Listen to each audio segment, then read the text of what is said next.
Berbagai upaya pencegahan penyebaran pandemi COVID-19 seperti melarang kerumunan serta menghentikan berbagai aktivitas di luar rumah dan menggantinya dengan work from home atau bekerja dari rumah. Terkait hal ini, Ikatan Jurnalis Televisi Indonesia Sumatera Selatan melalui press release yang dikeluarkan IJTI Sumsel menghimbau pihak instansi untuk mengaktifkan fungsi kehumasan dan Kominfo sebagai penyedia sumber berita untuk melakukan live streaming dan menyediakan data untuk menghindari kerumunan wartawan dan jurnalis TV.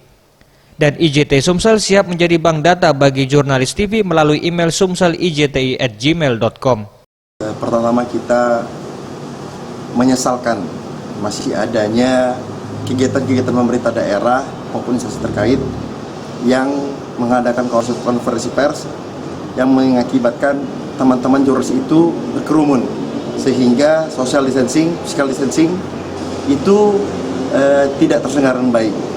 Maka dari itu IJTI Sumsel mengharapkan agar pemerintah daerah maupun instansi terkait mengaktifkan fungsi kehumasan dan fungsi Kominfo agar mereka menyiapkan data dan video yang ada dan IJTI Sumsel siap menjadi bank datanya.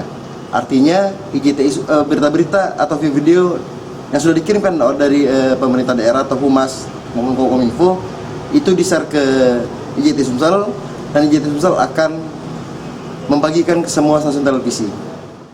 Eza PM, Sriwijaya TV.